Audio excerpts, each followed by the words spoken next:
మరి ఈ రకమైన ఒబిసిటీ రిస్క్ పెరగకుండా, ఫ్యాట్ సెల్స్లోకి ఫ్యాట్ వెళ్లకుండా కంట్రోల్ చేయటానికి ఒక అద్భుతమైన ప్రకృతి ప్రసాదించిన పువ్వు ఉంది.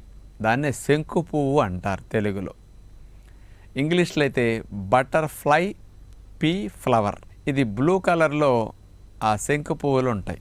ఈ శంకు పువ్వులు ఇందులో ఉండే మెడిసినల్ ప్రాపర్టీ కెమికల్ ఏదంటే టెర్నాటిన్స్. ఈ టెర్నాటిన్స్ అనేవి మన లివర్లోకి వెళ్ళాక లివర్లో ఫ్యాట్ సింథసిస్ని, అంటే ఫ్యాటీ యాసిడ్ సింథసిస్ని, అట్లాగే కొలెస్ట్రాల్ సింథసిస్ని అరికట్టడం జరుగుతుందట. దాన్ని నిరోధిస్తున్నది. దాని ద్వారా ఫ్యాట్ సింథసిస్ జరగకపోతే, కొలెస్ట్రాల్ సింథసిస్ జరగకపోతే ఇవి పెరగటానికి అవకాశం ఉండదు. అందుకని ఈ మార్పు లివర్లో తీసుకురావటమే కాకుండా ఈ టెర్నాటిన్స్ ఏం చేస్తున్నాయంటే